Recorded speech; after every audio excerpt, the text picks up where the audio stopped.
In progress. I've got it. Thank you. So nice to be with you. Thank you for letting me into your homes, and yes, lovely to do things with you.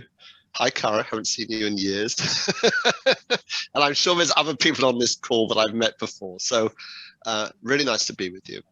We're going to try and cover as much ground as we can in 2 hours, and so that it's not just me constantly talking at you.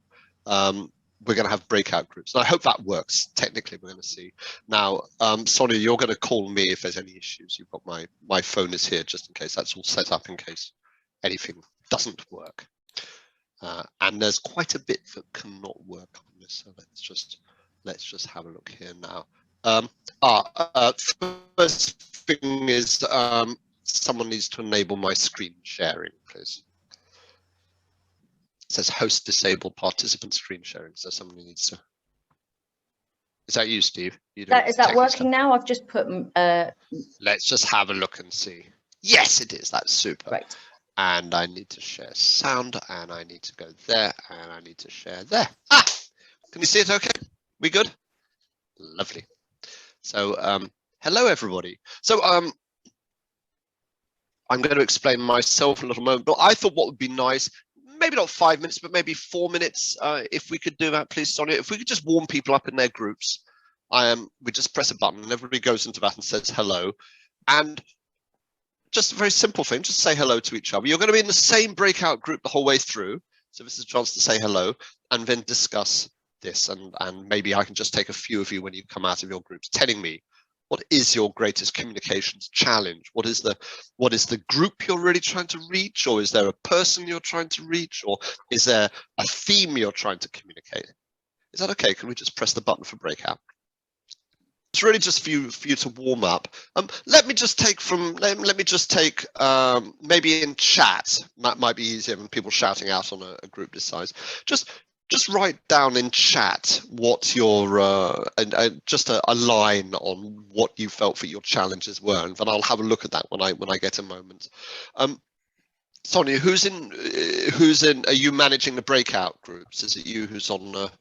Yes, on the button? I'm trying to. I'm trying to shuffle the screen out of the way so that I can also talk to people and admit people at the same time. I'm sorry, it's not an easy job. When we do the next breakout, can we actually do it quite tight to time as well? Because we're going to cover a lot of ground. Okay, everybody. I look forward to seeing what you write in the chat in a moment. Right, we're going to move forward with this. Is that now what's that now saying, please? The slide. Sorry. What's do you have my screen up, or do I need to reshare? I probably need to reshare. No, I think you need to reshare. Right. Okay. This is part of the fun of this. Right. Should now say a right to know. Are we good? Yep. Lovely. A right to know. And when I do that, its screen changes to framework convention. Is that right? Yeah. Good. So I want to quickly do just some groundwork of the principles of why we need to be communicating climate change. Obviously, we want to have action, we want to build it, but there's actually a point beyond this, and this is one I know on my groups. I imagine I understand quite a lot of you are in local authorities. I dare say we have a number of councillors on the call. There is actually a legal framework to this. People have a fundamental right to know about climate change, and that's a basic human right. It's built into human rights law, and people should know what's happening. And I think governments have done a very bad job of informing people, and that's partly been a resource issue, but it's partly been because governments didn't think it was necessary, and that's a major mistake. As we know from COVID, it's very important that people understand the reasons for taking action before they take the action. It's actually built into the international law as well. I mean, the Framework Convention, the Paris Agreement specifically require, and governments have committed to doing public engagement and communication. And I say engagement is being much more than just communication. Communication is getting information, giving it to people, getting it into their heads, and that's part of education, that's important. But engagement is a two-way process where you are talking to people, you are listening to them, you're reflecting what they say.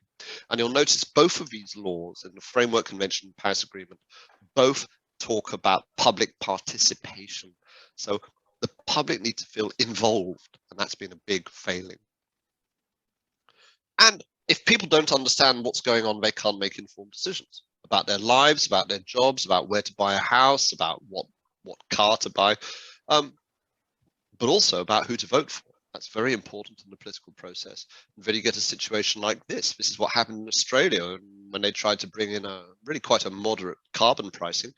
And it was one of the factors which brought down Julia Gillard's government and has absolutely paralyzed climate change policy in Australia since. And that was because there hadn't been proper communications, proper engagement with the public. And of course, you know, people within the activist community have for a long time been out there saying, tell people what's going on. We demand you tell the truth. And I fully support that. There is a need to tell people, and people have a right to know. So that's the basis for what we're doing. I think we can talk about rights in this context. A few words about my own organization. I'm the founder of Climate Outreach. This was sadly the last time all of us could be together in one place. There's about 35 of us now, and we're growing quite fast. We're probably the leaders in Europe, or the specialists in climate change communication and engagement word again. And we work with a lot of different people. We work with you know, a lot of scientists and scientific groups, environmental groups, BBC. We advise the World Bank and the Intergovernmental Panel on Climate Change. And although not up on the screen there, we also work with Extinction Rebellion and social justice movements. It's very important for us. We see everybody as being part of the change we need to make. And our theory of change is fundamental, that we need to build a broad-based public mandate for climate action. That means speaking as widely as possible. So a big part of our work is trying to speak to new audiences, which is what I'm going to talk about tonight. And we have a lot of reports on our website. Please do have a look. Sign up for our newsletter that has the latest information. We also have jobs which come up increasingly. So if any of you are interested in working in this field, and have a look on the website. Now, a particular place that I'd really like to direct you is our Climate Visuals program. I mean, this is the first program in the world to do evidence-based climate images. And so if you're looking for something to put into your materials or your website, or you're just generally interested, have a look. We have a very large library of materials, many of them copyright-free, very carefully chosen. We have a team of professional photographers, and we're really trying to change the visual landscape, really starting from years ago, wanting to get rid of this kind of polar bear on shrinking ice sheet kind of imagery for climate change. Saying actually it's so much more than that. And the evidence, we use always our work based on the evidence of what works and what doesn't work. So please have a look at our work. Right, here are some ground rules for strong communications. I'm going to start by laying down some principles for what works and what doesn't work. And then I'm going to invite you, I'm going to show you an example. I'm going to invite you to go into your breakout groups and discuss it in the light of the principles we're going to display here now. So there's the polar bear on the shrinking ice sheet. Be worried, be very worried. This kind of communication doesn't work very well. Communications based on disasters have little effect on attitudes. Now, what I mean by that is people who are liable to be concerned, to be worried, to be very worried, to be concerned, stay worried and very concerned. But it doesn't shift much. People who are not inclined to feel that way don't tend to move in response to that. In fact, they often move counterproductive. They often move in the other direction. There's a tendency for people to either go, no, I don't believe it, or to go, I do believe it and I don't want to hear. So we need to be aware that the very powerful language about the dangers of climate change can have a range of impacts. That does not mean we should not talk about how dangerous it is, but it means, and I'm going to explain later on, we need to couch it in terms which make people feel validated in terms of who they are, not abandoned. And we'll come back to that point. But basically, the classic kind of environmental messaging of, you think this is bad, this is just the beginning, it's going to be even worse, works well for the constituency who are already on board. And we have to recognize, and I've worked for all of the large environmental organizations, but part of what environmental campaigns do is that they seek to reinforce their membership base. So they tend to, by nature, speak to a limited range of people, because that's who keeps the organization afloat. I would hope on this call that we have a commitment to reaching much wider. We need to recognize also that there is a strong tendency towards, I'm sorry, I've got to fiddle with my screen here, and I've got to somehow make things a bit smaller. There's a strong tendency for people to distance climate change. You'll notice here, for example, people are being asked, look at that bottom, the bottom deep blue part, is people thinking a great deal. To what extent are you going to be affected by climate change? Well, you personally, no, not many people are very concerned about that. They're a bit more inclined to think their family will be affected, their community. It's interesting how they think they won't be, but their community will. Then people, this is US research, so people in the US, other countries, a bit more, developing countries, more future generations, more plant and animal species, a bit more. And it's very interesting, this tendency to push climate change away in every way, to say, no, it's something in the future, it's something which is going to affect other people somewhere else. Now, to some degree, that's going to be true, of course. It will be people in the global south who may be more severely affected. It will be people in the future. But let's also recognize that we have an innate desire to do that, to push it away. I need to be very careful to make it here, now, specific to us, and not there and then. That means we need to be careful of languages saying we're doing this for future generations, or we're doing this for, you know, for other species or other people in other countries. We may very well be doing those things, but when we use that kind of messaging, those images, we're also helping to create the distance which allows people to put it over the, you know, over the horizon. And we've been doing that for 30 years. The next key principle is that facts and figures don't tend to shift views. I mean, climate change is underpinned by science, and that's very important. And the science basis is very important. But the facts and figures don't of themselves shift views. There's a science to climate change, and there's a science to cognitive psychology. And we know from that people tend to generate stories, and then they find the facts to fit in. And by the way, I don't know if it was mentioned in the material going out to you, but I wrote a whole book on that called Don't Even Think About It, Why Our Brains Are Wired to Ignore Climate Change, in which I spoke to the leading cognitive psychologists in the world about this. And the message was very clear. Climate change is a very hard issue for us. One of the reasons being it's driven by data. People tend not to respond to data. 20% of people are functionally innumerate. So if in your communications you're using figures like, you know, percentage of this or you know, or numbers of that, a lot of people just blank out, or they move away, they actively move away from it. But there's also a whole category of people who are highly well-educated, scientifically literate climate change deniers still. And these are not many of them, but it's definitely someone that we encounter. And what they do is that they are taking information and turning it into a story. So if you take Brexit, for example, both for leaving the European Union and for staying in, there were stories where people were mobilizing what they were saying around the story. And the famous Brexit battle bus is data in support of a narrative. A narrative, let's take back control. For data, we send the European Union £350 million a week. Now, whether that's true or not, and as we know, there's been a lot of challenge to that data, in a way it doesn't matter, because the important thing is that the figure supporting the story, and that's how our minds work. So we need to be careful. We can't win a climate change argument by saying, here's the figures, nor can we win it by saying, well, the scientists all agree. That helps, but that of itself does not shift views. We need to recognize also that we define ourselves by who we are, that's our in-group, and who we are not. So that means in our communications, when we communicate with people, we're both signaling to them, hey, this is you I'm talking to, but we've got to be very careful that we're not signaling to them, hey, this is somebody who is not you. Because when we do that, people move away in the opposite direction. Now, at its most extreme, in highly polarized situations like North America, Australia, and it used to be a bit like that here, still is a bit, people will look at a piece of information and go, I'm not the kind of person who ... who believes in climate change.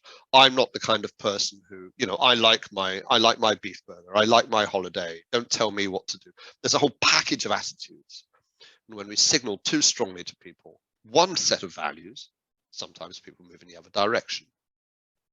What does motivate people and what does bring them together is shared values and identity and the joy of belonging. And I want to say joy. You know, a lot of climate communications and climate change is joyless, miserable. We've got to be very careful with that.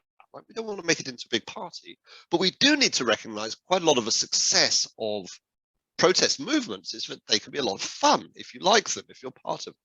And however we're doing this, however we're speaking about it, we have to have a joy, a sense of belonging, a sense that when we engage with people on climate change, we have to make people feel that coming with us and being part of who we are is a more joyful, better place to be than where they are.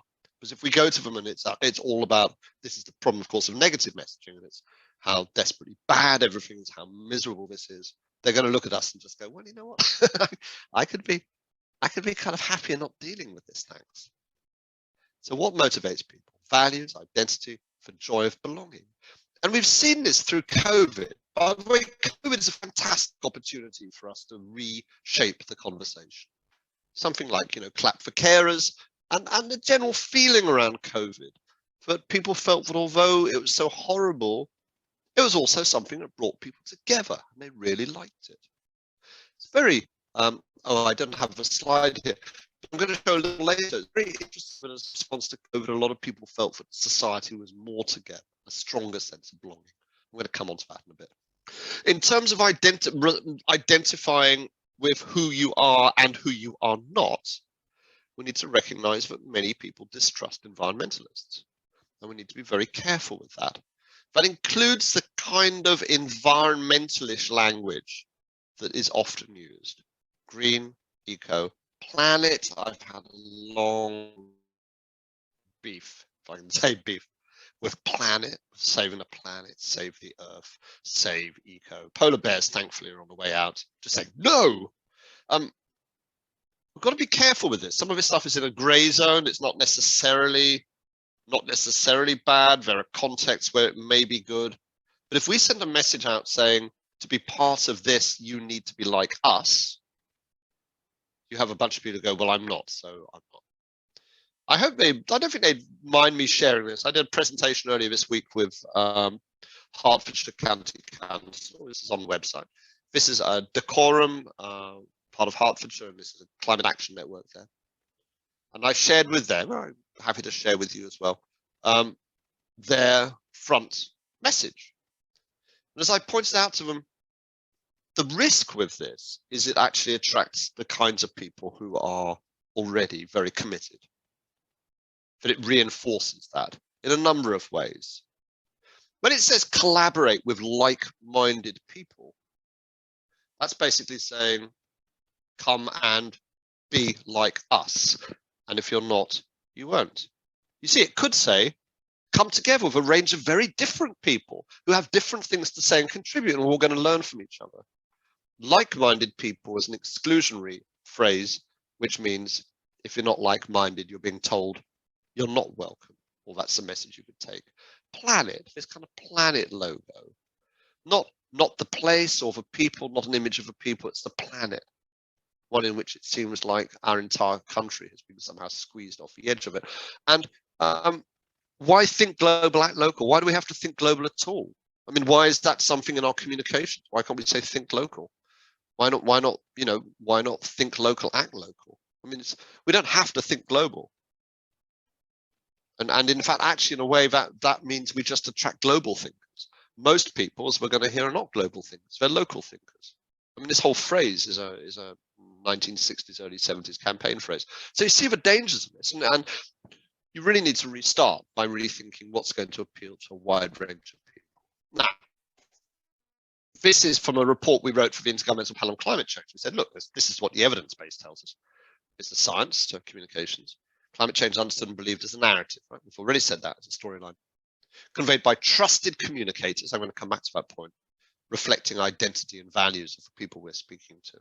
And so there's a kind of formula to this, which is really the key for how you can talk about this. When you're speaking to any audience, you start by saying, you start with a validation. This is who you are. You're great, by the way.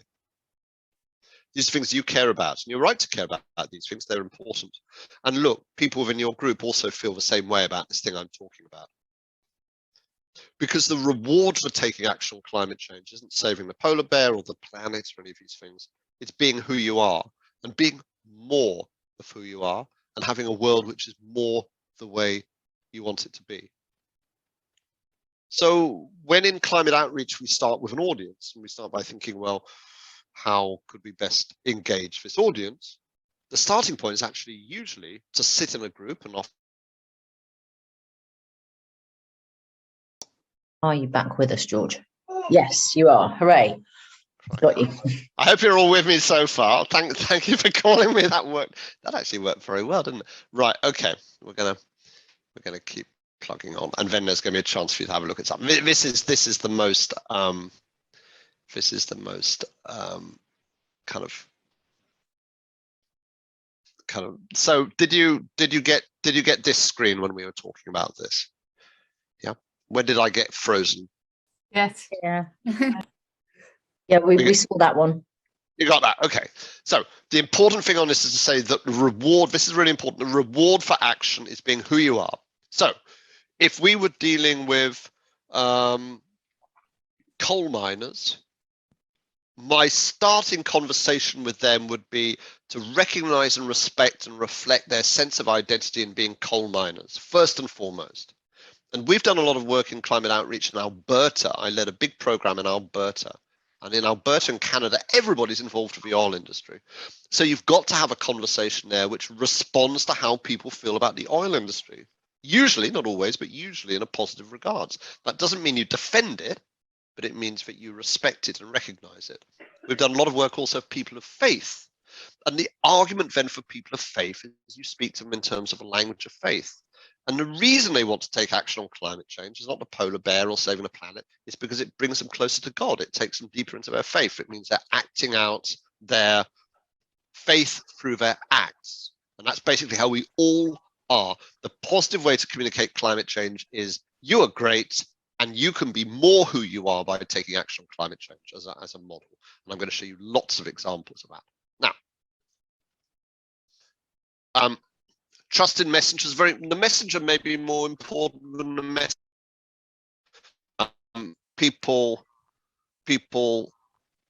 judge a message by the messenger. We're seeing a classic situation at the moment politically in the UK with a collapse of trust in the messengers, with what's happening, with what's happening with the government at the moment. And I've spoken quite a lot with people who are opposed to vaccinations, for example. Over COVID, and the issue for them is always one of trust. They do not trust the people who are telling them to have a vaccination or who say that the vaccination is safe.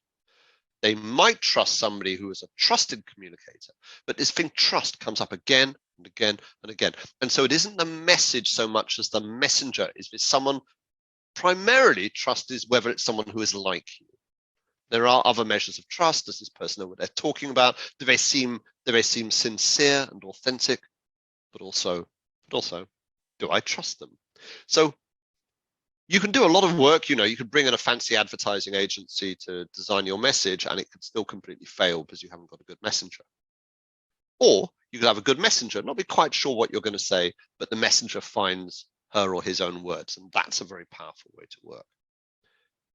This was state of Wisconsin in the US. They just had people speaking in their own words. This was some years back. Great program. Talking to the camera, like the guy in the bottom left there, he was driving a boat across the Great Lakes, just talking about how the Great Lakes had changed and his experience of a change because of a changing climate in Milwaukee. Very authentic. I don't care about the Great Lakes or driving boats. It's not an interest to me. But I was very happy to see him speak and genuinely interested in what he had to say. And I think that thing of authentic voices is very powerful. Now, in terms of practical communications, that might include using a lot of video. I've just before coming onto your call been speaking with people who are trying to engage football supporters. And we've been talking about, literally half an hour before I came on the call, how they could take video, including smartphone film video of themselves, of their supporter base, speaking about who they are and what they care about. So to almost build the communication superstructure out of the video of people speaking in their own words. People also communicate with other people. And really another way of doing communications, especially if any of you were involved with programs that involve trying to get things done, is by enabling and supporting people to speak to other people. I mean, here's an example of something that didn't happen, wasn't even tried, was when the when the government had a big program for subsidizing the feed-in tariffs, solar. And it never, despite the fact that if you look out of the window of a train, you can see these strings of houses where clearly what's happened is that people have picked it up off their neighbors and said, yeah, that seems like a good idea, let's do it. The government never supported that. And that was a real failure, because those people who fitted in solar panels could have become advocates for renewables and climate action. They could have become local ambassadors. They could have been trained up to really speak with pride and power about how much they supported the energy transition. A whole army of people, really useful people too, probably more center-right, probably more property-owning people, lost. So we spend, well, goodness knows, probably billions on feed-in tariff, and we miss the real opportunity to mobilize people to speak. So always in all of your work, think, how can I mobilize communicators from within my audience to speak? Okay, here's some examples of communications. I'm going to show you this video from a while ago, and then if we could, Sonia, afterwards, could we just press people straight into their discussion groups and give people 5 minutes? Is that okay? Yep. Yeah, just 5 minutes, great. Right. So I'm going to show you this, and I'd like to know what you think of this. This was an advert which went out. I'm trying to think how long ago now. Probably 15 years ago, maybe not quite that long, 12 years ago. And it was the last time that the British government actually had a dedicated budget for doing public communication on climate change. The advert went out primetime TV. This one went out halfway through Coronation Street. And it was an attempt to reach people and talk to them about climate change. The audience in this case, general public, so you don't know who you're going to get, but you're going to get whoever's watching Coronation Street. The message is, this is going to affect your children. So it's really trying to reach people through that sense of caring for children and the future generations. The messenger, well, the messenger was the government speaking through an advertising agency. So you can really sense there's a potential problem with that. The medium, well, TV ad, but it also had an afterlife on YouTube. And the action in this case was, well, there's a range of things you can do, but why don't you go to the website and get more information? And when you're looking at this, I'd like you to be thinking, what do you think? Does it work for you? Does it work for the wider public audience? That's an important question. Does it work for you? Is there a difference between those, whether something works for you or works for other people? How do you think in the end it was received? Was it successful? Was there a lot of clicks on the website? Does it follow the principles of what I've just been outlining? Or do you think actually that there were ways it could have been improved? Okay. I'm going to press it. If there's, it might be a little quiet. Sometimes the videos come through a little quiet. So if you're ready to jack up the volume, it's only 30 seconds. If for some reason the sound doesn't come through, quickly shout out to me.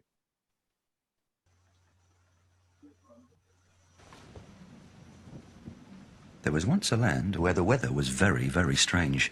There were awful heat waves in some parts, and in others terrible storms and floods. Scientists said it was being caused by too much CO2, which went up into the sky when the grown-ups used energy. They said the CO2 was getting dangerous. Its effects were happening faster. Some places could even disappear under the sea, and it was the children of the land who'd have to live with the horrible consequences. The grown-ups realized they had to do something.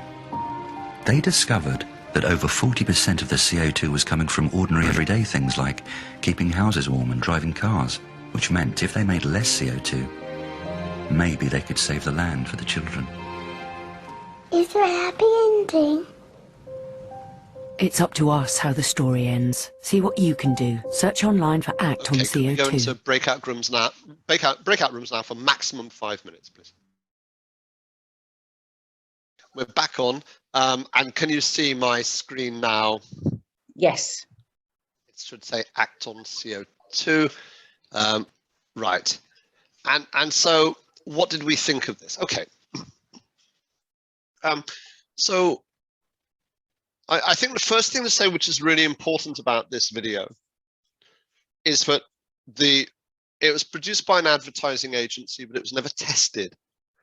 And one of the things I'd like you to remember when you go away from this is untested communications are potentially really tricky. Now, testing doesn't mean you have to, well, in this case, for government communication, they could definitely have afforded to test it properly. But if you're just testing locally, there's no reason why you can't just show it to somebody, you know? Say, what do you think of this? You know, here's a leaflet I'm doing, you know, here's a report, here's a video, here's a website. Give me your honest feedback. Encourage people to be critical. Say, I like critical feedback, please tell me. Because there are big dangers of just thinking what you think. That's why I asked, what do you think of it? Does it work for you? Does it work for the intended audiences? Now, this wasn't tested, and I met somebody from the DEFRA team who worked on it. And I said, did you test that? And she said, well, no, but we ran out of time, actually. But we all got together in the office and we watched it, and we all thought it was very good and that it really fulfilled the brief. Well, that's a very bad situation when the testing is by your peers. The next thing to say is we are all very unusual people. You know, not necessarily super unusual, but the fact that we're on this call makes us unusual. In fact, very unusual. The people who are really concerned about climate change and active are a very small number of people as a percentage. And so we've got to be very careful of the fact that we do not represent other people, and what we like doesn't work necessarily for other people. There was someone in the group I was just on saying, well, I liked it. Well, that's great, but it's not speaking to us. We're the last people it needs to speak to. The question is, does it work for other people? And the answer to that is no. And we know that because this was a disaster. This advert had more complaints to the press, to the Advertising Standards Authority than at that time any other advert ever. It was pulled straight away afterwards. There was a lot of reasons for that, but the primary one was that the way that it approached people really got their backs up. The way that it spoke to them. And I don't know if this came up in your groups and conversation, but I can tell you that's almost like the reason I always show it is it's like a kind of a, you know, it's an exemplar of so many of the things you shouldn't do in communications. Inauthentic. The Messenger is an advertising agency. It has class and an actor, so why should you trust this? It has class issues too. I mean, I've shown that advert to people of all kinds of different backgrounds, and there's no question, everybody knows that's a middle-class family. Some people feel actively alienated by that. Some people, interestingly, and in my experience, it's the people more from working-class backgrounds, react very strongly against somebody reading their child a story like that. They say that's a kind of child abuse. I wouldn't read my kid a story like that. So that sense of that it's trying to trigger of defending children is almost over-triggered. People are going, well, what the hell are you doing reading a story like that to this poor little kid looking up at you saying, you know, why are you reading me this miserable story? 40% of the CO2 we use. What the hell is that? 40%. I've already said to you, using these facts and figures is problematic. CO2? How many people know what CO2 is, or really know, or even care? Why are we motivated by CO2? Why is that something which works? I mean, so many mistakes. And anyway, as I said, the evidence is that it didn't work. It got a miserable level of clicks, by the way, and it got pulled, and the government lost £8 million down the tubes by having to cancel it. So look, it didn't work. And how it could be improved? Well, I don't know if any of you in your groups thought about that, but I think the primary way it could be improved, well, first of all, be actually not to have an advert at all and to do something different for money.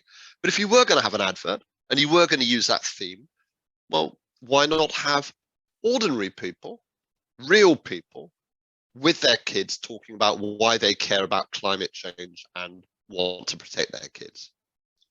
Because then that's their own language. You've got trusted communicators. And they could have just, for the same money, they just could have had a whole load of different people in different adverts speaking from the heart, and that would be powerful.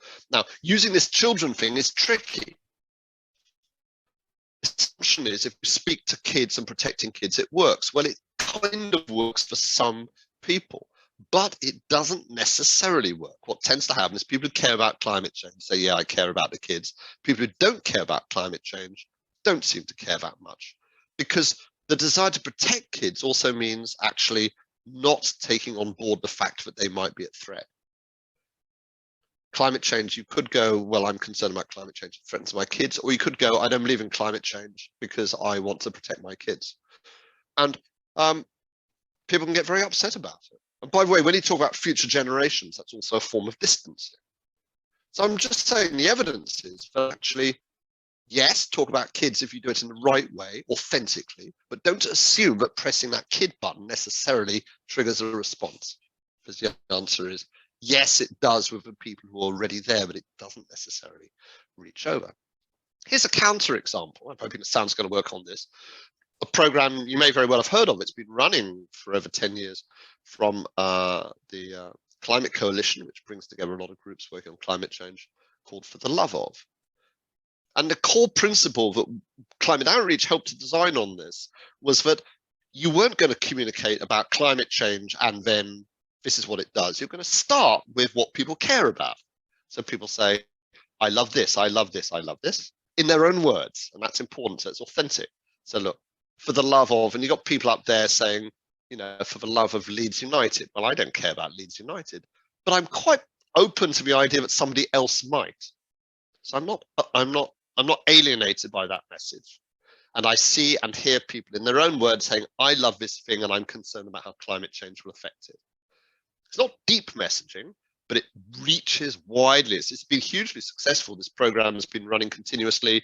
It's now applied across the United States as well, because it's authentic messengers in their own words. I'm going to show you an advert, and then I'm not going to go into breakout groups, but I'd be very interested to maybe there's a way again. And we haven't quite worked out how to see chat yet. I need to work on that.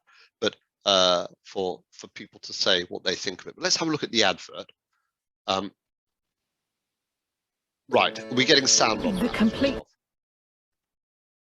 Sonia, do we get sound? Yep. Oh, because I'm worried now. Yeah. Sorry. Yes, we had sound. Yep. The complete stress relief of coming down here, having nothing else to think about apart from digging in the muds and listening to birds sing and out in the open. I knew when I was growing up there wasn't much for us to do, and to help kids enjoy themselves, it was a good feeling.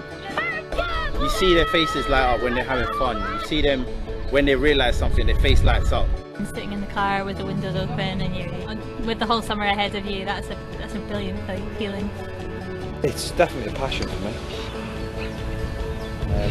It's just generally being anywhere with a rod and a reel and some water, to be perfectly honest with you.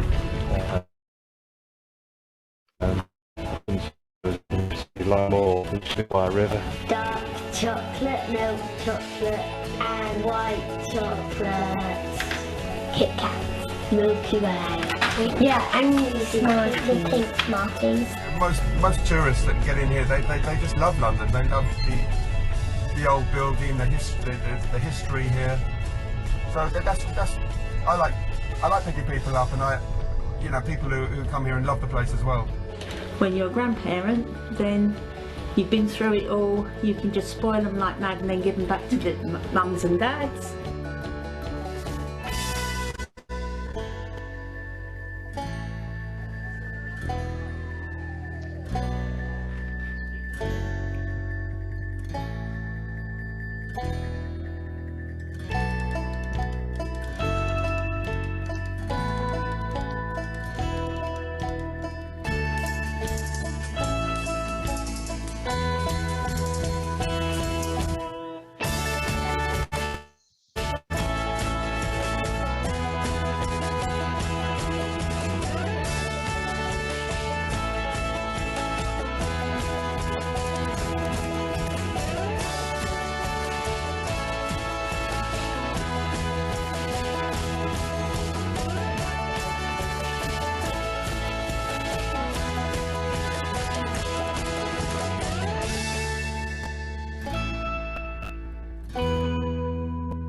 Now, I'm not going to say that that's perfect. Again, I'm interested also in having feedback on the chat. I'm going to have a look at that if I can find a way of getting onto it. But because I think there's weaknesses in that as well. I think like the call to action is weak. I think some of the information there, which is talking about the connection with climate change and what it means, I would have liked to have seen those people we had speaking on the video, talking in their own words about climate change, all of that. However, I think you can probably see what I mean about the authenticity of people speaking their own words. I think also compared with that disastrous British government one, having Laurie talking about how much she loves her grandchildren in her own words in that very, very heartfelt way is genuinely moving and powerful. That's a way of speaking about future generations which works because we're hearing it in her words. I mentioned a bit before we did a very large program in Alberta. And one of the things that was interesting there, first of all, was the pride that people took in the oil industry and how we had to speak from that. We also did a whole program of communications in Wales, where we similarly had to say, you know, in Wales, we're proud of the work that we built, digging coal that built the Industrial Revolution. You have to address that, because if people feel dismissed, they back off. But one of the interesting conclusions from that was for messaging saying solutions are easy. This is, for example, has provided many benefits. We're grateful, but we've become too dependent, too tied to a roller coaster of international oil prices. What's interesting is actually the reason for people in Alberta to get out of oil was not climate change, which was a very contested issue, but a sense of insecurity of being locked into oil. There are often lots of reasons for people to take action other than climate change. But this was the thing I wanted to say. This will not be easy. Now, we've tested in a lot of different situations, many different countries around the world, language about this could be easiness versus difficult.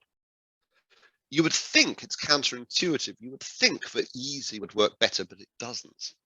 What works better is to say this is going to be hard, but we can do it.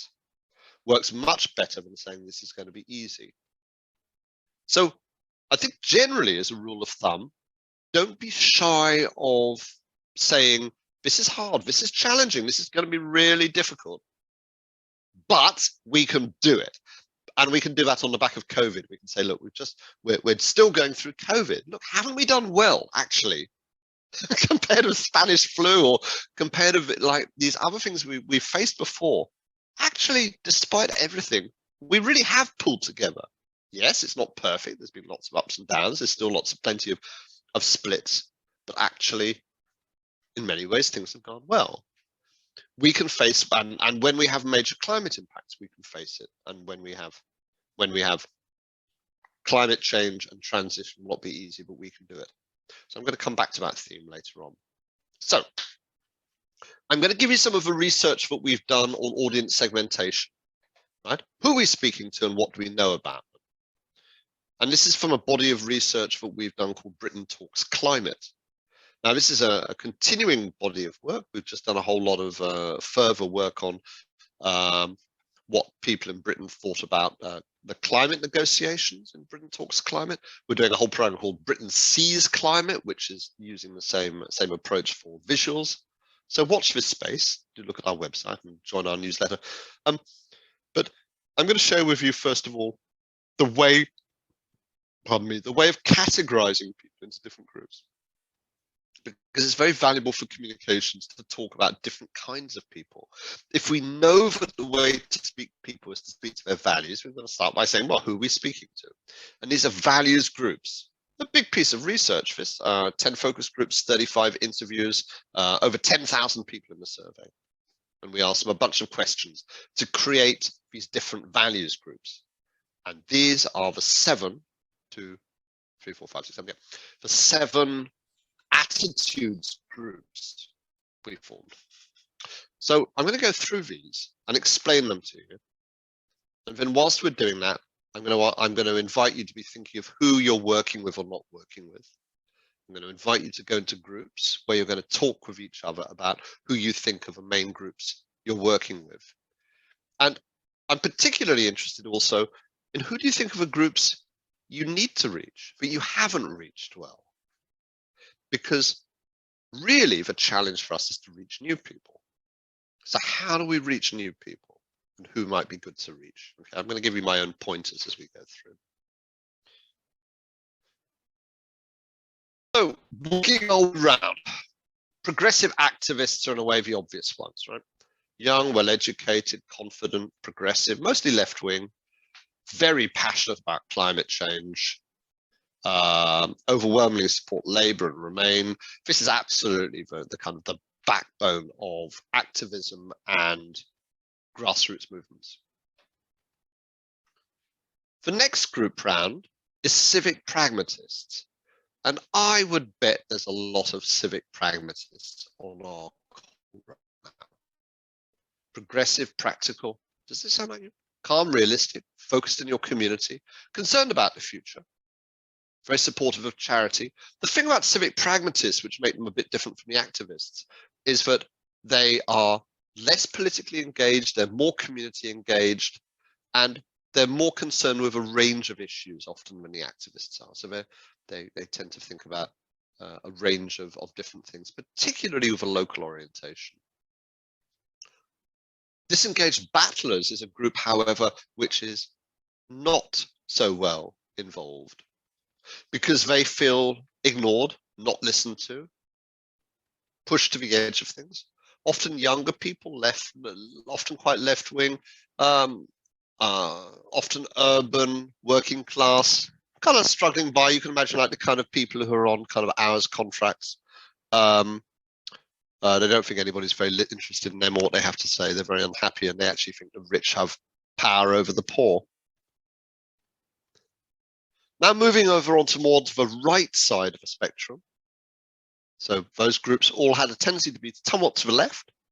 And the reason I'm being political about this is because that's actually the most important determinant of people's attitudes to climate change, of all of these various things in the mix. Backbone conservatives, well, you can imagine who they are. They're absolutely the core of a Conservative Party. I live in Shrewsbury. It's I imagine similarly to where you are. It's like there's a conservative, always conservative member of Parliament. Quite very prosperous, very white, very conservative, very proud of Britain. This national pride is very strong for people on the right, particularly conservatives. Alongside the backbone conservatives are what we call established liberals. They're more open-minded, more diverse in terms of social issues, but they're also very confident, sometimes almost complacent about how the world is. They think things are doing well, they're doing fine, they're very happy to support things. They like technology, they think the world is looking quite good, they're fairly positive about things. So the conservatives might think that we're going to hell in a handcart. The established liberals think, no, actually things are working very well. Another disengaged group again here on the right are disengaged traditionalists, and there's no, the little graphic there is quite a strong clue. You can imagine pub, male, older working class people, lower levels of education. They feel fundamentally not listened to. They're quite optimistic. They are proud of standing on their own 2 feet. They're very critical and strong, for example, on things like benefit cheats, because they just think that's not fair. They've done their bit. They are nationally proud of a royal family, proud of the services. They tend to be quite right-wing. They tend to be quite authoritarian in their leaning. And finally, this very interesting group here called loyal nationals. Loyal nationals are similar to the other groups. Obviously, there's always a similarity between them. But the difference is they are politically engaged. They're not disengaged. They are engaged. They're active. They're opinionated. They have strong views on things. They are quite conservative in some of their social attitudes, particularly immigration. They are very opposed to immigration. But they're actually quite left-leaning in terms of their attitudes on big business, for example. They don't like rich people. They don't like big business.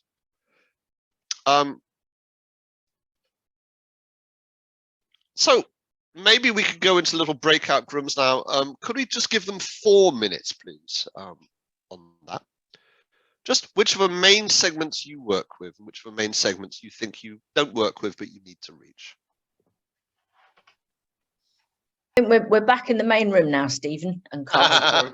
Hello, I'm so sorry, but we can't have more of people individually. But I'm just thinking, with this number of people on the call, it's very hard to facilitate who speaks. Unless maybe what we can do is we can have people put up their hand. Oh, I'm sorry. Well, maybe Lucy can, Jane. Maybe Lucy can send you. Can send something on chat to say what it was. I'm going to keep pushing ahead because we've got a lot of things we're going to say still. I think probably I need to. I have to re-share, don't I? Isn't that the curse of this? There we go. Back there, right.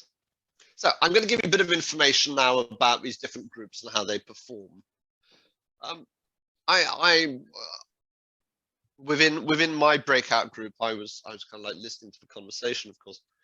I want to say that these aren't perfect, these groups, but they do work. So, like, you know, nobody, generally speaking, falls immediately into a single group or not group. People tend to have several identities, but there also tends to be a certain amount of overlap between them. But we can, generally speaking, aim at people. We have to have some way of categorizing people, and it seems that this system works fairly well. The first thing to say is that all of the groups are concerned about climate change. That's important to say. We mustn't overestimate how many people are not concerned about climate change. The truth is, the large majority of people are. Now, you can see the black bar on there. People who say they're very concerned about climate change, progressive activists, massively ahead of the pack. That's why when we put out a message saying, are you concerned of climate change, progressive activists just jump forward. Part of our work has to be keeping them at bay. And to some degree, that means keeping ourselves at bay as well and allowing the space for other people. But amongst the others, there's quite a lot of similarities. The one I think of particular interest is this one here, of the loyal nationals. You'll notice the loyal nationals there are not quite, but very nearly, certainly ranking civic pragmatists, very nearly the most concerned about climate change. Far more so than the other people who might have more right-wing views. This is a priority audience. And the question is, and we'll come on to this, how do we reach them better? Because they're concerned and they're not as well engaged as they should be.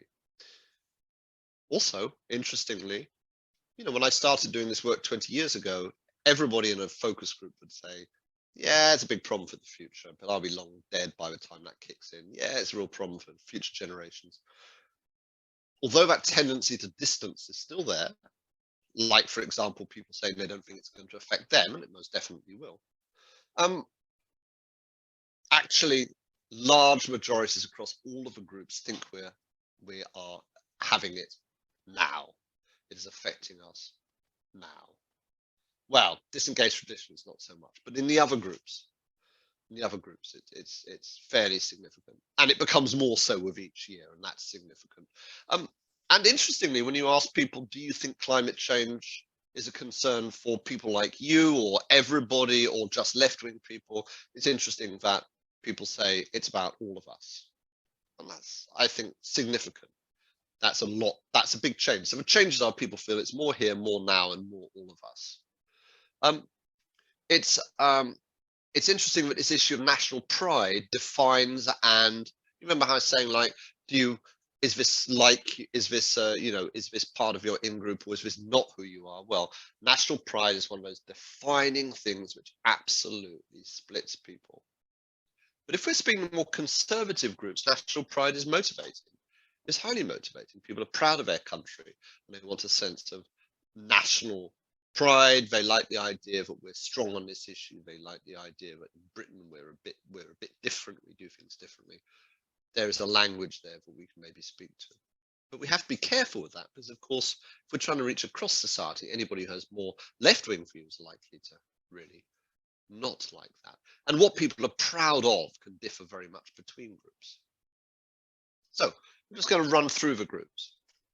And again, you'll find a lot of this material online. Progressive activists, well, help them to say, we need you, you're great, but please could you not be so fatalistic, and could you please reach wider and not just speak to the same people all the time? And don't tell people that COVID's good news because we're flying less. You know? Don't do any of that. Just take your passion, but make it more joyful, less despairing, reach to more people, and actually recognize the need to reach more people. With this group, civic pragmatists, I'll slip that slide, we say, we need you. I think with all of the people, I think the standard message for all groups is everybody has something to contribute. Contribute can be this key word for what you do. We can all do something, we all have something to contribute, and everybody has something worthwhile to say on this. You know, a lot of people, including these disengaged groups, feel that no one's interested in what they have to say and no one values what they have to say. I think we can say everybody has something worthwhile to say, whatever it is. So, and something to offer. With this group here, yeah, we need you, that's important. And make the connection, the cross-linked connections with other issues and say, well, this is about other issues you're concerned about. For the group of disengaged battlers, we would say, build trust. Say, we listen to you, we understand you have problems. Don't talk about lifestyle, by the way. Lifestyle is a toxic word, and because it's an elitist word. Similarly, don't tell these kinds of lower income groups about how amazing things could be if we all have battery, electric cars. Because these are people who often struggle to have a car at all, or certainly to pay for the one if they do have one. Just recognize that. You know, the kind of language about the very positive, upbeat language about, the amazing power of new technologies. Well, that speaks very well to established liberals. Doesn't speak well to people who are struggling. And similarly, and we've tested this, if you go out and say, wow, there's 100,000 new jobs in solar power, this group is very likely to say, well, that sounds like political speak, always promising stuff, I'll believe it when I see it. Real, visible, relevant. Now, backbone conservatives is interesting. They do take personal action. Like, look, here they are up against progressive activists. They're very active, for example, on local foods. They're pretty good on reducing their electricity use, recycling. They see themselves as doing stuff. I'll tell you where often the more conservative groups are very good is on having holidays, staycations at home. I mean, again, it depends, who we're speaking with, but an awful lot of progressive activists, including myself when I was young, we used to fly a lot. And a lot of the more mainstream conservatives go to bed and breakfast by the sea or have a caravan. And we need to recognize and respect that. There's lots of different ways that people live and make a contribution. I'm going to talk in a moment about conservative messaging and how maybe to speak to conservatives. Established liberals, they really like messaging, for example, about supporting industries and technologies. They love that. They love that kind of like moving forward business-based solutions. And that's a powerful message. And they would love to have an electric car. And common sense, positive stories, positive. They love it being positive. And there's a whole world of, this is great investment. It's all moving forward. Disengaged traditionalists. So sorry, I'm going to slip this slide. So because it's a little distraction there. I think don't necessarily make climate change central. Talk about other things. You see, for example, like talk about building on our proud industrial past. Talking about having new approaches to manufacturing, new kinds of jobs. I think this is the hardest group of all, and therefore with this group it needs to be a conversation which is about building trust. Maybe things you can do. Maybe just supporting them, validating their lifestyles and supporting them and making them feel they don't feel that people are interested or listen to what they have to say, and making them feel valued. It's very important. And finally, this loyal nationals group. Loyal nationals, as we can see here, also, quite concerned about throwaway culture. They're strongly supportive of climate action, or they're certainly worried about climate change. Working together to protect the environment could build society based on sharing, not selfishness. They like these messages. So I think the message of this group is local, local, local. you know, they're definitely, you know, they're not keen on immigration, and they're not, part of that is not being strongly motivated by concerns about what's happening in other places in the world. I don't mean that in a bad way. I'm just saying that's how they're oriented. They are very strongly locally oriented. They care about their own communities and their own country, and therefore talking about local impacts is a powerful way to reach them. They don't like big business, so saying this is what big business has to do is quite powerful for these groups. I'm actually going to skip this if you don't mind. I'm looking at the time, because I'm going to talk a little bit here, and then we'll have some more general questions. Because I want to keep on the flow, if I may, of how to communicate maybe with people more centre-right values.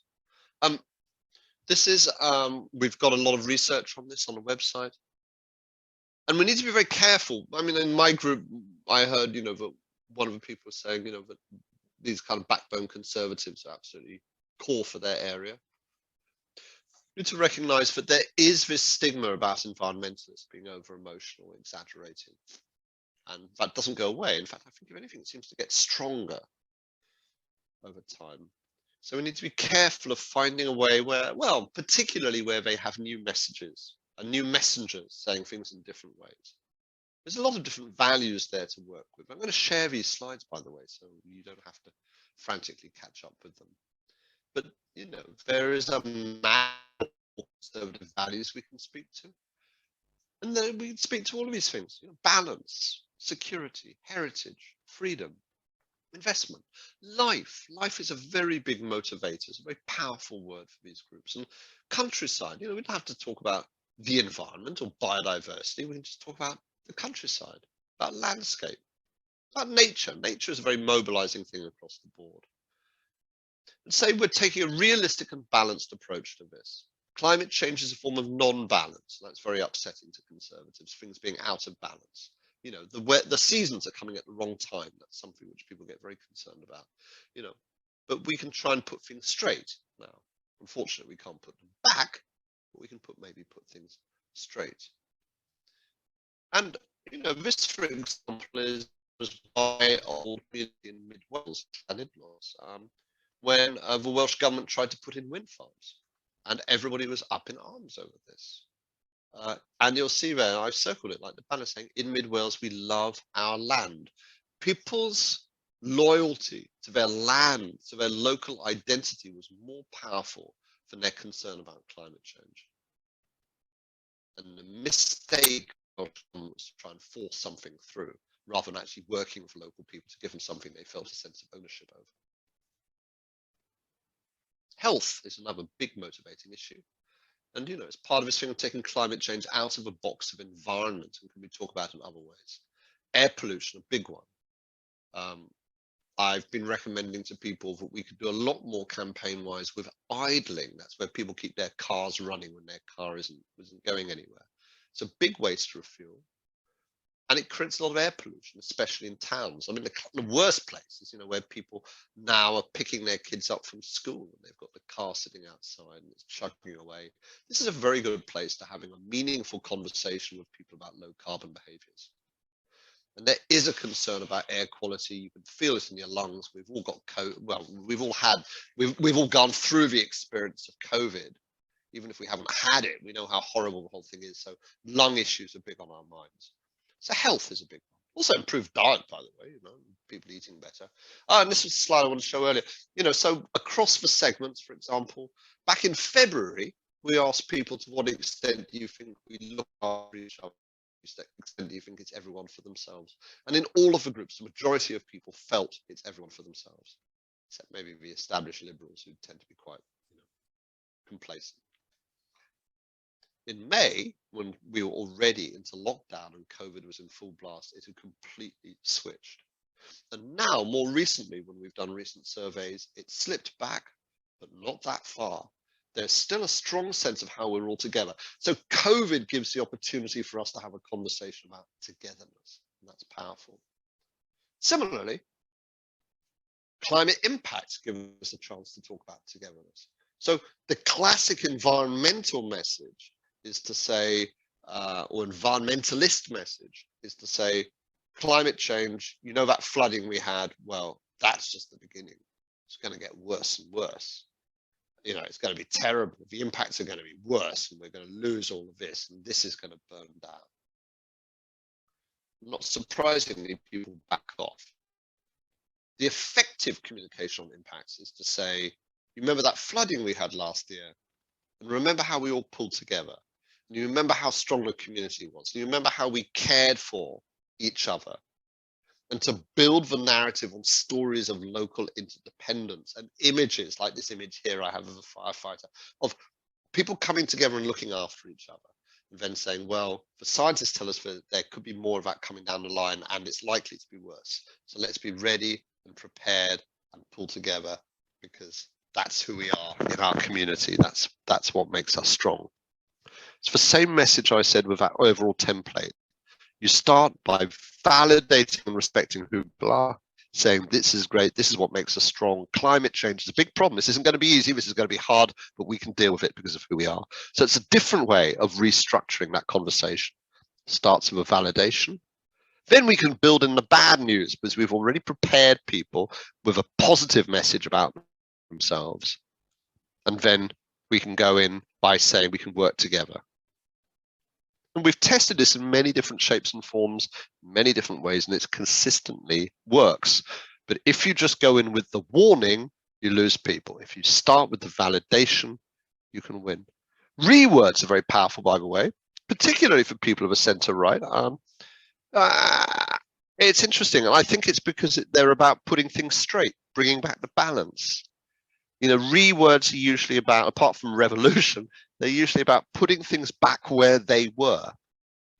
That's a fundamentally conservative view on the world, and therefore you see here, for example, this is from Stephen Harper, who is a conservative and actually Prime Minister in Canada. Just a pile up of rewords. I don't have the time, but I often like to show a video of Margaret Thatcher speaking in 1982, I think, about climate change, and remarkable, and using these kinds of words. You know, there are lots of ways of talking which speak differently to different people.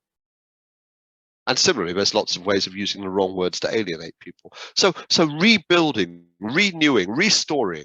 I mean, this one, for example, this was a campaign which I helped to design for Tear Fund, who are a wonderful development organization. A lot of their core members are conservative evangelicals. And we built the whole language around renewal and restoring. It's been very successful, because it's about helping people to stand on their own 2 feet and bring something back through the struggle of climate change. Again, it's that same narrative. You're strong, you're proud, you can do it. Climate change is a massive problem, but we can overcome it. We can rebuild. I'd like to stop. I'd like to pause there for a moment, if I may, and I'd like to open it up. And maybe, Sonia, maybe the way we can do this is that people have a little hand that they can put up. I'm not quite sure. Where there is one question that's already come up from a couple of people. Far away. Yeah. Which was, how do we address groups where you've got different types of people within the group without, you know, without alienating one set of people within that group? I think there's 2 ways of doing it. I think, and of course, it depends what we mean by a group. Is that a group of people sitting in a room, or is it an entire population? I think there's 2 ways of doing it. I think there's one way, which is to find what they do have in common, right? And there will be something in common. I mean, in any group, usually what they have in common is where they live, and there's a way of building common values across that. And then within that, saying, I think the language of diversity is powerful. And by this I mean language of diversity, which is more than maybe the kind of the social justice sense of diversity, which is very strongly focused on, say, you know, people of color or marginalized groups. We say no, diversity in the sense of, yes, all of them and everybody. So you could say here in, I don't know, my partner lives in Chipping Norton, which is a particularly bizarre place. So I could say here in Chipping Norton, we all love the place we live. You know, it's a great place to live. It's beautiful. But we have so many different kinds of people here. We welcome different people. We all come together despite our differences. We pull together. Remember those floods we had last year? We all have something different to contribute, but we all share this thing together. That's one way of doing it. And then another way to do it is, again, building on that, is to actively embrace a diversity of opinion. So to say, we don't all have to think the same way. What do we think? Do people have something different to say? You know, let's see if we can find different ways of approaching this based around a practical challenge. Of course, the third way of doing it is to try and speak to people differently in different groups. So, you know, if it's harder if we're speaking in a small community, but say if we were doing a campaign with British government, you know, we'd be inclined to say, right, meta-narrative of the whole thing, bringing it together, which is about our values as a country or where we're going. And then you'd actually pick off the individual subgroups in different ways, working through different networks. And often that's going to be the most effective way, is to have this kind of disaggregated communications where you're encouraging people who are embedded in each group. So say, there was a Stirling in Scotland had a wonderful program where what they did was that they had an overall message, Stirling going carbon neutral, I think was the name of a program. And then what they did was they then went out and they systematically spoke to every single group in Stirling with a standard presentation, with a conversation which invited them to participate. So everybody got to sit and listen with peers, to develop their own idea. They're invited to say, what would you like to offer to this? And obviously the ideas of a Rotary Club were very different from the ideas of a church, were very different from the ideas of a local nursery school, whatever. And they're all invited to contribute. Any more questions? Yes, I can see Sally Webber's got her hand up. Sally, well, maybe you'd like to speak to us. Hi, Sally. Hi. Hello. Thank you very much. I'm very taken by all this, and I can really see the wisdom in it. What I can't square it with is we've got 3 or 4 years to act, and I wonder how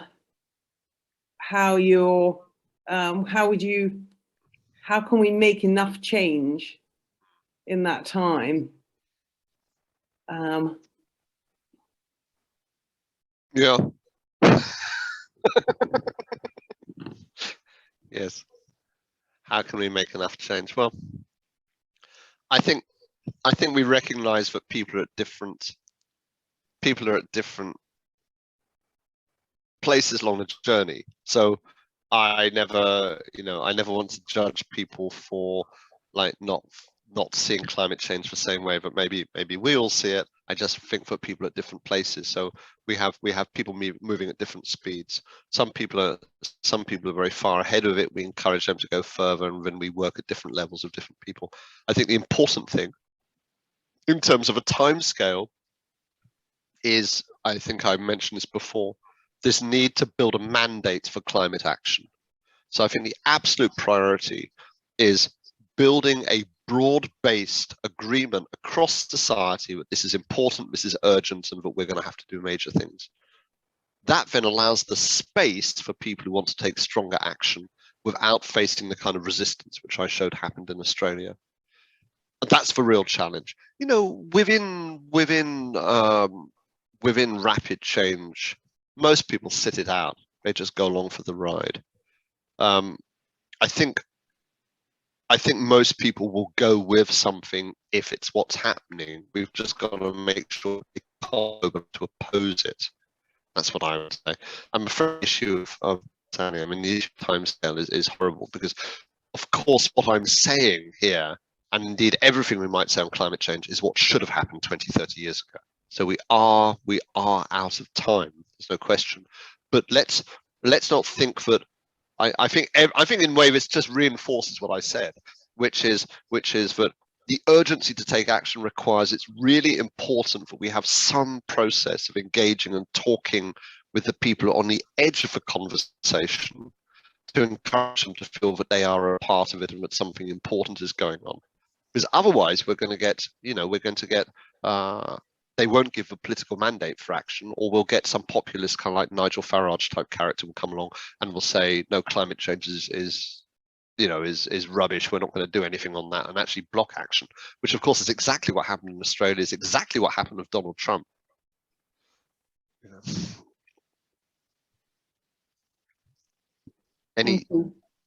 I'll take another question when I'm looking at the time. Goodness me, doesn't time go? And I said I wouldn't take that long.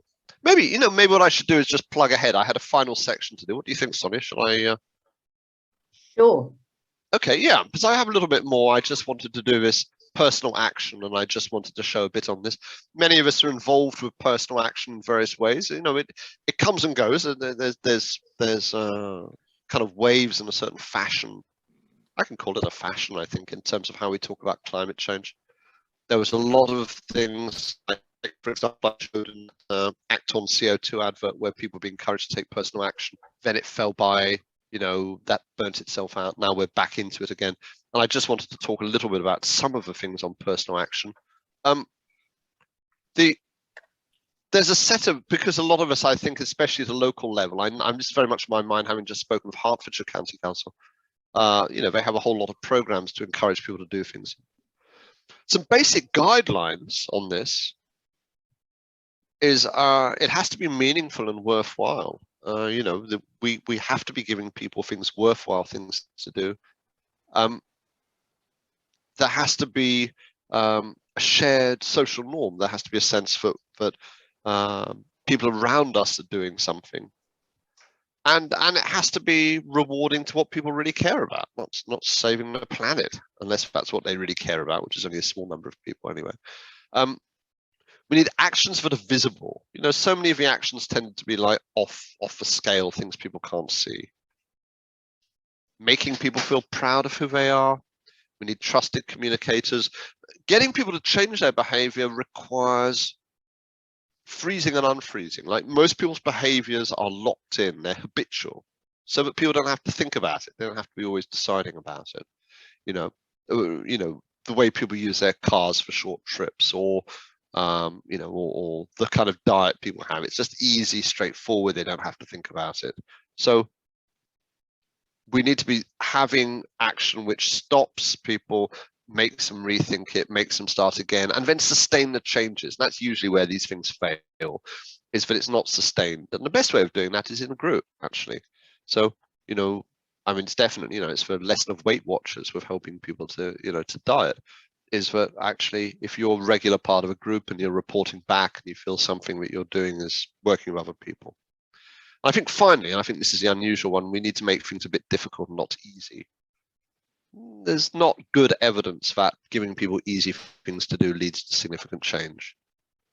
Giving things to people which are a bit challenging, a bit more difficult, but making them feel that it's really worthwhile seems to get better results all round. And I'm going to show you part of a reason for that. Is that this was a notorious campaign that Tesco just ran a few years back, of encouraging people to pick up low energy light bulbs and in return giving them air miles. But I mean, this is in kind of like microcosm what we do in our own brains, is we pick up low level things, easy things, and recycling is the one which people most constantly talk about. Recycling, great. I mean, I'm passionate about recycling, but people take that and then they use that as what's called a moral license, as a sense of their own moral value. And unfortunately, what we find is that psychologically people do a kind of a transfer where they actually sometimes, in return for doing that, they then adopt much higher impact behaviors, feeling that they've given themselves the license to do it. In a technical language, this is called negative spillover. So positive spillover is where you do a small action and then that leads you on to a bigger positive action. Negative spillover is where you do a small action and then you actually go and do something much worse to balance. And it's a common feature of human behavior. So we need to be very careful with that. And that's one of the reasons we need to give people things which are a little bit hard. This is from Act on CO2. We must not do this. This is absolutely pointless. one of the things of Act on CO2 is to get people to disconnect their mobile phone charger. And it comes up, I think, in the data here. It says, if everyone unplugged their chargers when they're not in use, it could save enough energy to provide electricity for 66,000 homes a year. Absolutely untrue. In fact, David McKay, who was sadly died far too young, but he was the lead government energy advisor for some years, said that he couldn't measure any impact from a mobile phone charger at all once the phone had been charged. He didn't think there was any impact at all. And certainly it's a waste of time. Like if you take up people's bandwidth, their attention with meaningless things, you've lost the opportunity to give them something else. In fact, probably they'll say, well, I unplug my mobile phone so I can go for a flight. Here's another example of bad communications. This is from the Leicester City Council, and it's an important message because this is an impactful thing. People are setting up fan heaters underneath their desks to like warm themselves up.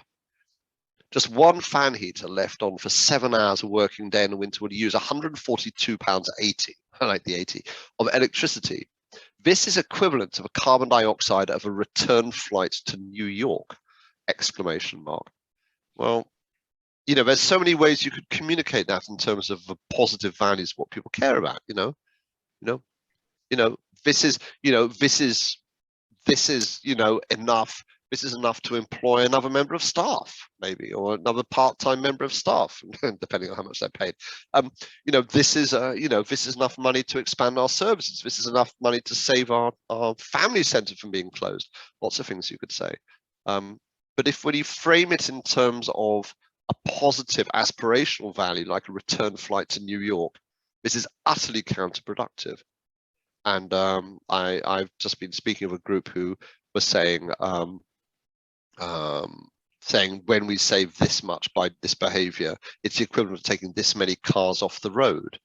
And I point out to them that actually none of the groups they're speaking to, apart from the committed activists, want to take cars off the road. People like cars, unfortunately. That's a whole other conversation. So we need to find metaphors that work for people. One thing we should try and avoid is using money and saving money as a message on behavior, because actually people don't tend to be motivated by saving money. The people who are most concerned about saving money, unfortunately, are the people who have the least options for saving money. So actually, I don't want to be going to people who are on very low incomes telling them how they can reduce their emissions, because actually their emissions tend to be quite low anyway, and I feel that they're the ones who we should cut the most slack for. For the people who are better off, money is often not the main motivator. And money, generally speaking, is a proxy for other things. I mean, even for people on low incomes, it's not money, it's the ability to, put food on your family table, or like serve the needs of your kids, or to buy some clothes, or even have a little holiday, or whatever it does. So we need to recognize money isn't the point. And often a lot of these messaging is saying, hey, if you do this, if you clean the back of your freezer, you can save £10 a year. And someone will go, well, so what? I don't care. I mean, the fact is this stuff doesn't. I'm trying to get my screen to work. The fact is this stuff doesn't. Why isn't this working? Doesn't work very well. And the famous MasterCard, I mean, I don't know if you've seen this here, but in the States, it's always voted as the most successful advertising campaign of all time. That little advert there of like probably a granddad and his grandson, little pine, $25, garden shovel, $12, growing your own family tree, priceless. In other words, it's not the money, it's what you do with it that's important. So really, we need to recognize that when we speak to things. And this, for example, was a program that we helped to design in the US. We did this branding with an organization there, trying to encourage people in low incomes to receive a benefit to get their homes insulated. And we didn't do it on climate change, quite deliberately. We did it on having a cozy nest.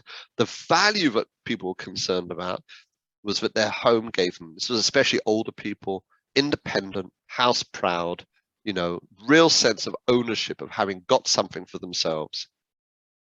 And therefore, what we were going to do was we were going to make that really cozy not save money, really cozy. That's why we're also going to try and bring a little bit of renewables as well.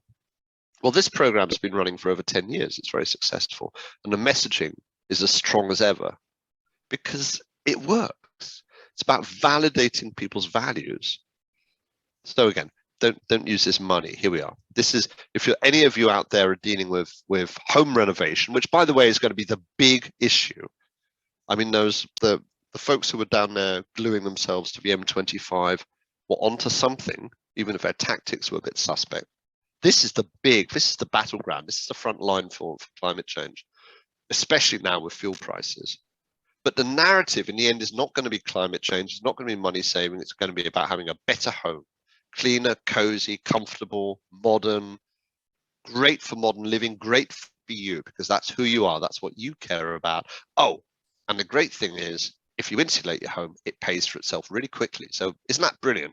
Like, you can pay for all of these super changes and it could get paid for because of the money you save. That's the way to talk about it. Yeah. And other benefits too. Oh, by the way, it's good for climate change. They can feel good about that down the way. Always there, always part of a story, but not necessarily the lead issue. And the final thing I wanted to say is that the big action is to break the climate silence and to talk about it. And that's something I'd really strongly encourage for you to work, not just your own talking, but encourage other people to talk. We have a whole handbook on the website, Talking Climate. And my colleague Robin has kind of like came up with this nice acronym, Real Talk, about how to do it. You know, respecting, it's what I've been saying all along, right? Respecting the common ground of the person you're speaking to, enjoying talking to them, asking them questions, like don't just lecture them, as I have been tonight.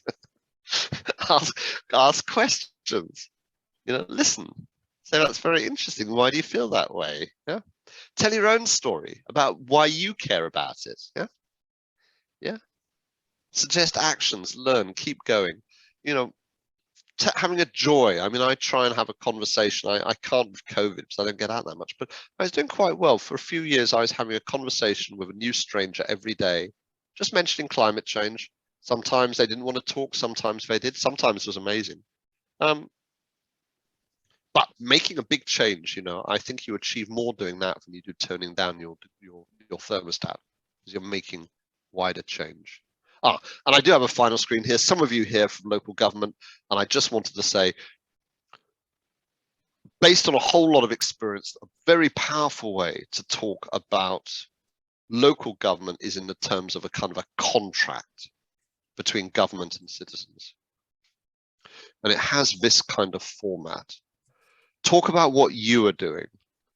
This is what we're doing. This is our energy use. This is our policy. This is what we're doing. I mean, it's funny, governments don't tend to talk enough about what they're doing. And sometimes they're doing amazing things. Yeah. This is what we're insisting or demanding that business does, because most people want business to be told what to do. I mean, the established liberals are very pro-business, but you know what? Most of the groups we've looked at, particularly the disengaged groups, they think government should be telling business what to do. So say, this is what we're insisting business does. This is what we're helping communities to do. So, and this is what we're asking you to do. Most people, large majority of people say that they're very happy to do something if they feel that everybody else is pulling their weight. But government and business and rich people and poor people, we're all in it together. They're happy to do something. So the language is really about building a shared contract where, again, everybody has something to contribute, but everybody is all pulling together. Okay, I'm going to stop there because I have actually gone on for nearly 3 hours. I'm happy to have it. People, by the way, you're happy to drop off the call, but I'm happy to have a couple of questions before the end if we have any. If you'd like to put your hand up, if Sonia can see that. I don't think you have gone for 3 hours, actually. Really? I think you've done 2. Oh, Seven goodness me! 2 hours. Oh, how wonderful. Well, let me sum up then. I'm lost. You're right. 2 hours. Well, phew. Well, that was we covered a lot of ground. Well, I can definitely do a few questions then. So think if anybody has any questions. So key recommendations. Who are you speaking to? who you're speaking to, and maybe the segment model can help you to think about that. Aim for new audiences, especially people with more conservative values. Why? Because they're the ones who are often missed out and sometimes actively alienated by existing climate communications. Often, not always, but often. And also, aiming for new audiences sometimes means saying to people who are in that kind of activist side, saying, no, back off and make the space, please. Yeah? Build on their values, make it local. Don't make it too green, too environmental. Make it about them, what they care about. Don't trust yourself necessarily. Maybe you think something is right, or you think it's the right message. You might not be the best judge of that. Be very careful. Use trusted messengers, preferably people who are not the usual suspects. The best messengers. I mean, there's a guy I've been trying to get onto YouTube for ages. So I met at a party, and he was a British Airways pilot who had spent years flying jumbo jets across the Atlantic. And he read about climate change, and he really took it on board. And he had a kind of a conversion, an epiphany, in which he went, I can't do this anymore. What I'm doing is fundamentally immoral, and he stopped. And it's like, brilliant. That's the kind of, I want people like that talking. I want an airline pilot saying how they can't do it anymore. I want people who are not the usual people, because the messenger may very well be more important than the message. So validate people's values and offer them meaningful actions. Okay, right. I'm going to close down now.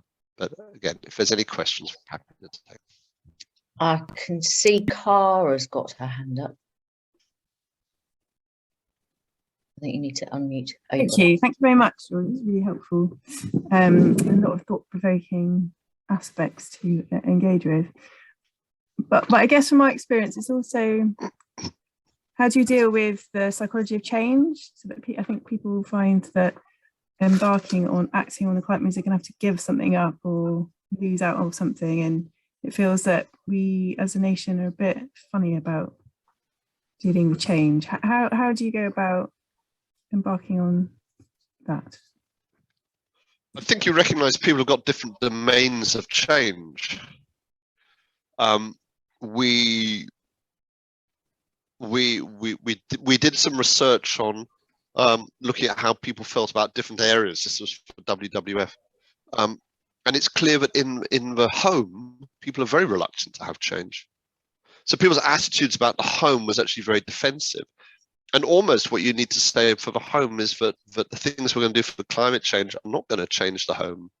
They're always going to make it more homely. Again, that's why the messaging is about making it more comfortable, more domestic. It's also interesting on that part of the resistance that some people have had to smart meters has been the sense that there's something in your home that is reporting on you. It's kind of breaking down your sense of security in where you are. So some places people don't want change at all. People don't want much change in the countryside. So I think, again, we can have messages which are about reinforcing the countryside, like how can the challenges but the opportunities of climate change bring new investment or new opportunities for countryside, like help. I know we were doing a lot of work in Wales, for example, with the kind of rewilding, reforesting agenda of saying, look, this is actually a way. There's the opportunity of climate change, especially the need to reforest or to protect watersheds, is a way of keeping your kids in the village. Because that was the big concern. The big concern obviously wasn't climate change. It was that actually maintaining intergenerational families when young people will move away. And then when it comes to cities, people are very open to change in cities. I think that's an interesting thing. So when people think or talk about cities, they see that as an area of quite legitimate change. So I think people have these different boundaries of what they accept or don't accept for change. I think a sense of continuity as well. I think where it gets very tricky is when it means people losing something which they see as a form of entitlement. And I think particularly that applies to high carbon behaviors like flying. And I think something like diet is very hard because diet is so embedded in people's sense of family and culture and tradition. And I don't have a perfect answer for it, but I think sometimes it's about moderation and mindfulness. I'm very wary of saying to people you can't fly, but I would say to people, make it special. It's interesting, by the way, that thing of change on that very point. We were designing a program for conservatives in the US on plastic, and the thing that we ended up working with was a variation of make plastic special. Was of kind of going in from a counterintuitive position of saying, hey, plastic's great. Isn't plastic amazing stuff? But oh, it's all in the wrong place. Like it should be Tupperware in your fridge, and it's, you know, up a turtle's nose. This is not where it's meant to be. And speaking to a conservative sense about how things were in the wrong place. So like, let's use plastic for what it's really good at. Let's not use it for stupid things. And let's make sure that it stays where it's meant to be. And I think there's similar things what we can say about change. We could say, well, yeah, I mean, you know, we don't want to live in a world where you can't have a where you can't have a burger. Well, maybe we do, but that doesn't have to be the argument. We could say, but maybe, you know, maybe you don't have to eat so much. Maybe you could have it at a different time. Or again, recognizing that other question we had before, that we're at different points in the journey. So for some people, we're going to have a more moderate message to begin with. I think that opens them up to thinking more. Yeah, keep food special. Sorry, Cara, I don't know if that entirely messages answered. Thank you, that was helpful. And next up, I can see Lindsay McDougall's got your hand up. Thank you. Hi, Lindsay. Hello. Hiya. Oh, no, really great. Fantastic. I'm totally inspired with loads of notes. I'm a town and district councillor, and we have a bit of power in Glastonbury because we actually are in the majority, so we can do things. But when it comes to Mendip and addressing a Tory county council, we feel like we're banging our head against a brick wall. So how can you address people who are in power and influence them? I think this session isn't really about that, but I thought, well, that's what I'm faced with. I think we have a particular challenge with councils. I mean, I know this from work I've been doing in Oxfordshire, that the demographic of the people who are most skeptical about climate change, unfortunately, matches very closely with some of the people who are councillors. They tend to be older, conservative, you know, white, traditional-minded men. And as a older white man, I don't want to put down my comrades, but that is the absolute core demographic of people who are tricky on climate change. And of course, there's a lot of us, you know, I mean, in a way, you know, they are out of match with the times on many issues. I think there is a way actually of respecting and recognizing that too. I don't think we need to necessarily put that down. I think sometimes that kind of conservatism can be very valuable, but on the issue of climate change, we need to have a particular way of speaking to these groups. I mean, part of it will be a change over time. It's frustrating, but I mean, I know again from work in Chipping Norton, but actually the whole council complexion has changed, and it does change over time. There is a kind of you know, it moves more slowly than it needs to. I think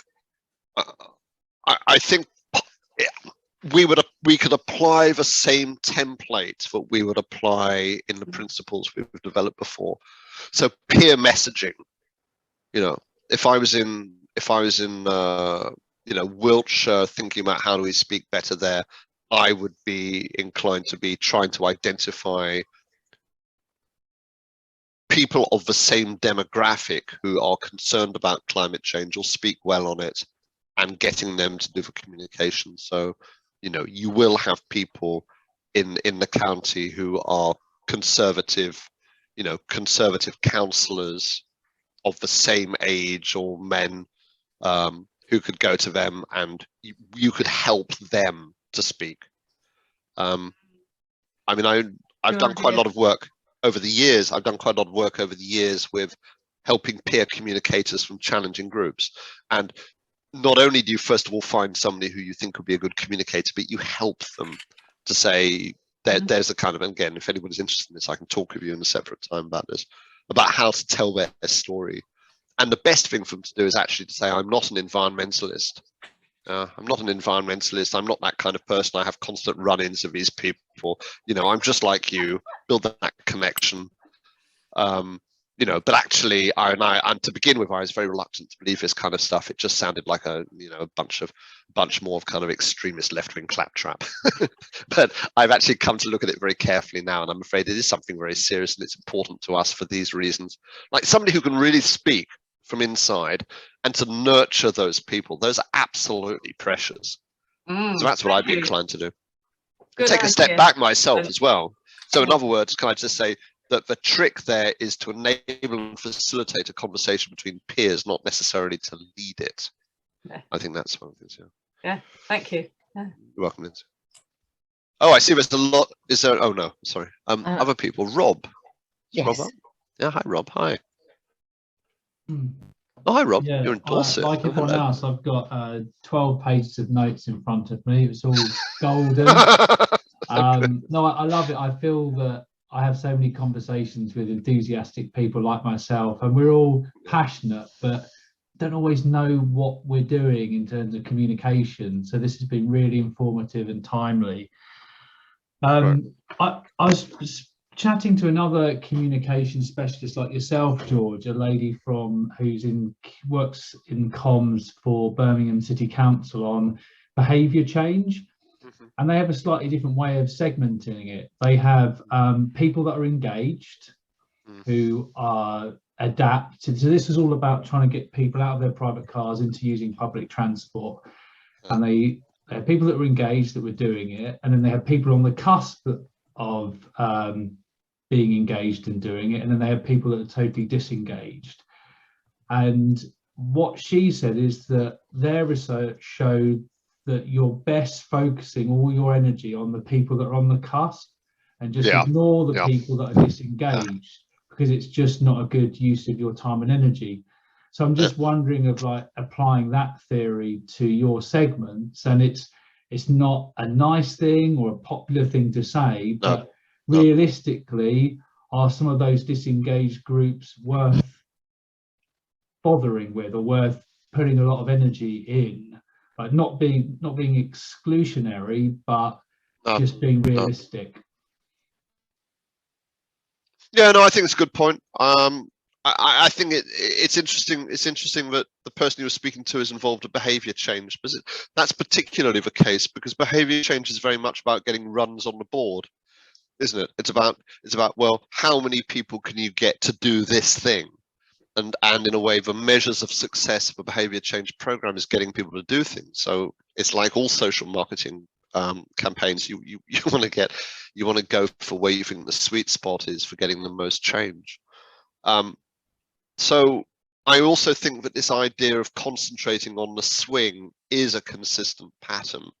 So that's why my advice to consistently, I mean, over the last 10 years to everybody, whether I'm speaking to, you guys, or whether I'm speaking to Greenpeace, or whether I'm speaking to Extinction Rebellion even, or whoever, is to say, if you pitch your messaging so it kind of speaks to the center right, you're probably in the sweet spot.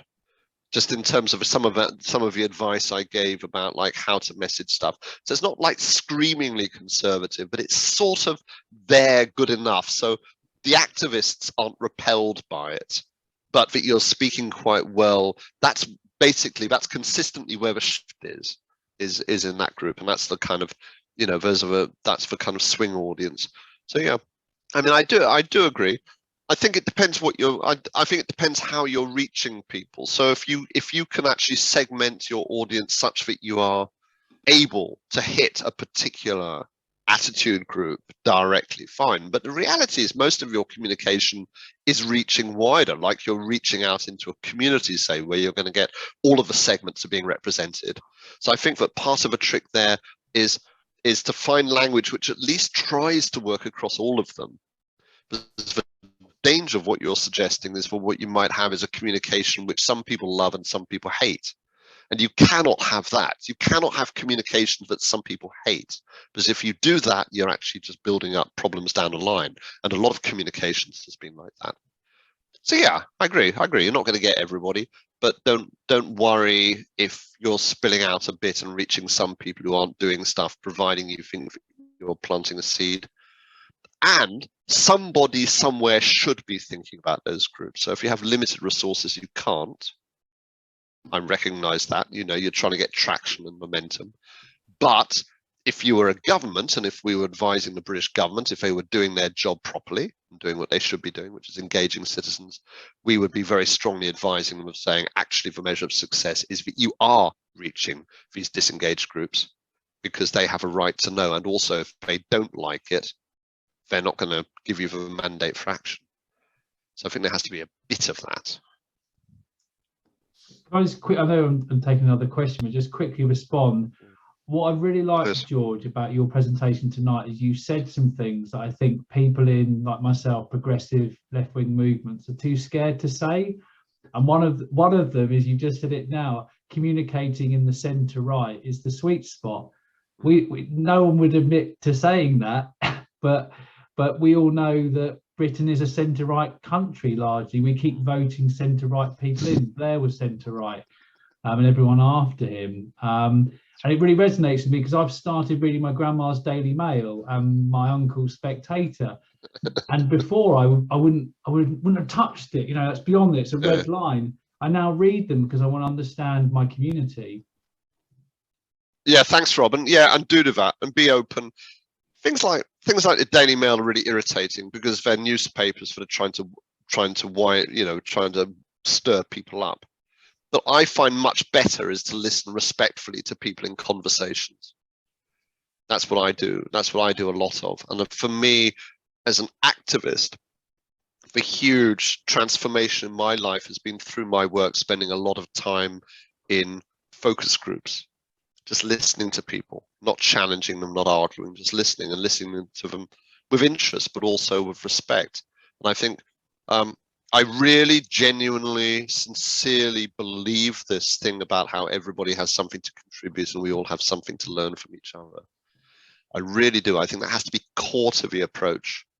And I think it's interesting talking about these political divides, that although it feels very polarized, whenever you actually do the research, you find that once you take out the extremes on left and right, actually conservatives as a whole tend to be more tolerant of people on the left, and people on the left are of conservatives. and less judgmental. People on the left are very, very strongly down on it. It's like, well, that's not helpful. It's the conversation from the activist side and from the more left-leaning side is very judgmental, and whether that's right or wrong isn't even the point. The fact is that's how it's perceived. Yeah. I also believe, by the way, very strongly that there is a sweet spot. I mean, we've tested it repeatedly in our work, where actually we find language where the activists go, yeah, that's fine. I mean, we tested, for example, we designed in Canada a whole communications package for the government on how to talk about carbon pricing, which has been very successful. Well, we tested a lot of different language with different groups. And when we tested it, we would, for example, we did a survey where we would test what language worked well with people who are center right or center left or whatever. These different groups are kind of grouping.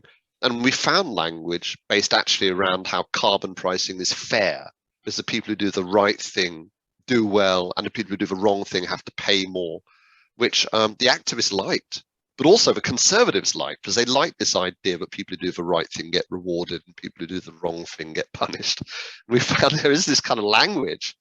And just a last example on that, for example, was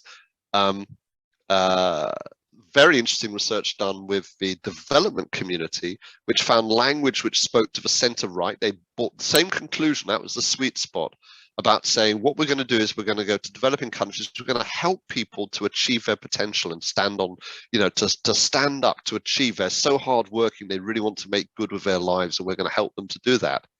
that actually people on the left like that language, but people on the right like that language too. It's kind of sweet spot language. So I think it's there, yeah.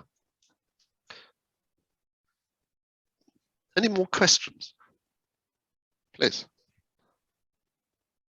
Someone just tweeted me. They were telling me to shut up. Oh, same where I Doesn't look like anyone else has got their hand Oh, up. it's fine. I expect we're all exhausted. We've had a long evening. I'm going to go, but oh, sorry, Lucy. Yeah, I know I grabbed some food. Can I suggest how if I'm happy to answer a few questions if they're all bundled together in an email or something. Can that go through you? Who should that go through? Can that go through you, Sonia? If people do have other questions, please do email them to me. I'm going to put my email again in the chat right now, somersetcan@gmail.com. I will also send you, I'm not sure if you were able to see the chat as you were going, George. No, in the end, but I'll send you a copy of the chat. Oh, yes, please. So that, if anything comes of that you want to respond to, I'll send that out to people as well.